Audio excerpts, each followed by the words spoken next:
Behind every locked door lies a story the world was never meant to hear. Welcome to Behind Bars TV, where we uncover the hidden realities of the world's toughest prisons, untold inmate experiences, and the systems built to contain them. From supermax facilities to forgotten penitentiaries, we reveal the truth behind concrete walls and razor wire. This is not fiction. This is the world behind bars. Behind every locked gate, there's a system. A world inside a world, where uniforms mean control and silence means survival. From the warden's office to the lowest tier cell, power flows in chains. And sometimes, the man holding the keys answers to the same men he's supposed to control. This is the story of how the system designed to control criminals became controlled by them. The anatomy of power. Every prison runs on a hierarchy. At the top, the warden, the face of law, order, and state authority. Below him, deputies, sergeants, and correctional officers. And below them, the inmates. But there's another layer, an invisible one. Inside the walls, control isn't just about rank. It's about influence. In a world without freedom, power doesn't come from title. It comes from fear. A warden might control the gates, but the shot caller, the inmate leader, controls the people. And people are harder to contain than walls. The origins of corruption. Every great fall begins with a small compromise. A pack of cigarettes, a phone, a favor. Guards tell themselves, it's just this once. But inside these walls, once is a currency. Corruption doesn't arrive with violence. It arrives with trust. Many officers come from the same poor neighborhoods as the inmates. They share the same struggles, the same stories. Sometimes, the only difference is the uniform. In prison, good and bad are just colors of the same uniform. And once a guard accepts that first bribe, he doesn't work for the system anymore. He works within it. The language of control. Inside prison, every command travels through two channels, the official one and the real one. Wardens give orders through memos. Shot callers give them through whispers. One writes in ink. The other writes in blood. The gangs have their own chain of command. The shot caller, the top. The lieutenant, enforcer. The soldiers, executors. Each role mirrors the staff structure. The difference? The gangs don't have paperwork, just consequences. In a place built on control, the real power belongs to whoever can break the rules without punishment. The warden's game. Not every warden is corrupt, but every warden knows survival means balance. Too strict, and the yard explodes. Too lenient, and the gangs take over. Wardens don't run prisons. They negotiate with them. A shot caller smiling, the transfer benefits him. Every decision, from meal times to lockdowns, passes through invisible approval. An agreement between law and lawlessness. He wears the badge, but they hold the peace.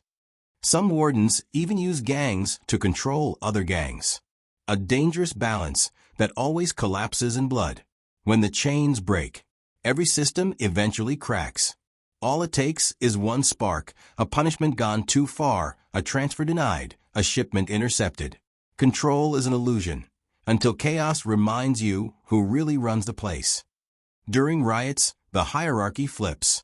Guards become hostages. Shot callers become governors.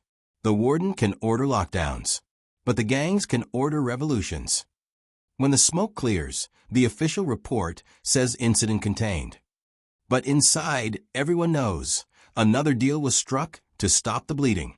And every deal makes the next one easier to make. Deals in the dark. Corruption doesn't always look like betrayal. Sometimes it looks like survival. Every system runs on trade. Inside, the trade is silence. The gangs control the economy, from cell phones to heroin to cigarettes. And every item entering those walls has a price. Guards don't always take bribes for greed. Sometimes they take them to keep the peace. One small deal keeps 100 alive. One lie keeps the prison calm. Until the next favor becomes a demand. The double life. To survive in prison, even officers become actors. At work, they project dominance. At home, they try to remember who they were. 8 hours of fear changes you. You start thinking like the people you're supposed to control. The wall between duty and darkness begins to crumble. And in some cases, that wall collapses completely. First, they pay you to look away. Then they pay you to belong. The psychology of power. Authority inside prison doesn't just come from law. It comes from perception. Whoever looks untouchable is untouchable. Inmates fear what they believe in. Guards obey what they fear. Over time, both systems, the official and the criminal, start to mirror each other. Shift briefings resemble gang meetings. Punishments resemble beatdowns. Both sides enforce loyalty, silence, and discipline. The uniform doesn't define power. Behavior does. Two chains of command, running parallel, never crossing, yet identical. The hidden economy. Money doesn't exist inside. Control does. And in prison, everything, from food to favors, becomes currency. Power isn't measured in dollars. It's measured in access. Shot callers run operations like corporations. They decide who eats, who works, who gets visits. Every deal runs through them. And every guard who participates becomes part of the system. The gangs run business. The officers handle logistics. The warden signs off on peace. This underground economy becomes a second government. Ruthless, efficient, and unstoppable. When the warden falls, every empire built on deals eventually collapses. And when it does, it drags down everyone in its chain.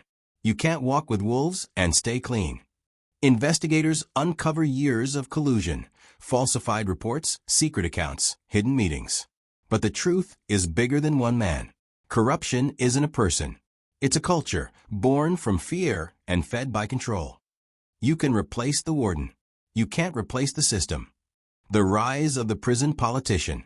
When chaos burns long enough, order always returns, just not the kind anyone expects. After years of blood, corruption, and collapse, prisons across America began seeing a new kind of leader. The prison politician. He doesn't scream. He doesn't fight. He negotiates. These men control thousands with words, not weapons. They organize hunger strikes, peace truces, and internal courts. They become the unofficial mayors of locked cities. When the system fails, people look for order, even if it comes from criminals. Prisoners calling him boss with quiet respect. The warden knows the truth. Without this man, chaos would return overnight. And that truth makes the politician untouchable. The Blood Council. In some prisons, rival gangs form alliances under one roof, not out of friendship, but survival. They call it the Council, a gathering of shot callers who control the flow of peace and war. 5 men in a cell can control 5,000 across the state. The council handles disputes, territory, and retaliation. They run like a government, with votes, rules, and punishments. Even the warden, unknowingly, becomes part of their ecosystem. They decide who lives, who dies, and who gets transferred. They're not gangs anymore. They're institutions. The psychological war. Power doesn't just corrupt, it consumes. And inside the walls, even the strong begin to fracture. You spend enough time in hell, you stop noticing the fire. The gangs exploit every weakness, addictions, debts, loneliness. They learn which guard's mother is sick, which one son is in trouble. They offer money, then favors, then ownership. You don't have to threaten a man to control him. You just have to know what he loves. The war is no longer fought with knives. It's fought with leverage. And the shot callers win it without spilling a drop of blood. The silent pact. Every prison reaches a point where order depends on understanding, not enforcement. So wardens begin making unwritten pacts. They allow small freedoms to avoid bigger wars. They call it stability. But stability built on silence is surrender. Contraband slowly returning to circulation. The warden keeps his peace. The gangs keep their control. And both sides pretend the deal doesn't exist. The official reports say, all systems normal. But behind every report is a promise not to tell the truth. The pact works for a while. But power is never content with peace. The shot caller ascends. It happens quietly, without announcement or rebellion. One man becomes the new center of gravity. The warden signs the papers, but the shot caller signs reality. Every kingdom crowns a king, even the ones built on concrete. This man controls movements, negotiations, and even punishments. The administration starts consulting him indirectly, through peace agreements. He becomes the bridge between two worlds, law and outlaw. He answers to no one. The warden runs the prison. The shot caller owns it. The audit. Every empire believes it's untouchable, until someone starts asking questions. A federal task force had been quietly building a case for years. Missing reports, falsified expenses, unexplained phone records. The prison's peace was about to become its crime scene. When the truth walks in, silence becomes confession. Whistleblowers emerge, guards, nurses, even a deputy warden. They talk about bribes, deals, and nights when the gangs ran the block. They thought they were invisible, but every secret leaves a paper trail. The footage shows what no one was supposed to see. Guards unlocking doors for gang leaders during unscheduled movements. The system wasn't infiltrated. It was redesigned from the inside. The betrayal. Power breeds loyalty, until survival demands betrayal. When the investigation began tightening its grip, people inside had to choose, speak or vanish. In prison, snitches don't talk for justice. They talk for insurance. The warden's own staff start leaking documents, pay slips, signed orders, even his personal messages. Meanwhile, the shot caller realizes someone inside his ranks is cooperating. The higher the power, the sharper the knife behind her back. When the betrayal ends, 3 men are dead, and the prison goes into lockdown. But the investigation keeps digging. You can silence a witness, but you can't bury a pattern. The riot that broke the chain. Every system built on compromise eventually implodes. The audit and betrayals tear through the fragile balance. The gangs see weakness, and the guards panic. The riot begins not with a scream, but with silence. There are 2 kinds of explosions. The one that kills people, and the one that kills illusions. Outside, police and SWAT assembling. Inside the chaos, one voice cuts through, the shot caller himself. He orders his men to stand down. The riot ends as fast as it began. He started the war and ended it. Not the warden, not the guards, him. That single moment makes headlines worldwide. But inside, everyone knows what it means. The chain of command has flipped, permanently. The fall of the warden. When the investigation concludes, the picture is clear. Bribes, smuggled contraband, obstruction, manipulation, and deliberate alliances with inmate leaders. He built peace from corruption. And like all false gods, he was worshipped, until the altar burned. During trial, his defense is chilling. You can't run a prison without making deals. I just made better ones. He wasn't wrong, just too honest for a system built on hypocrisy.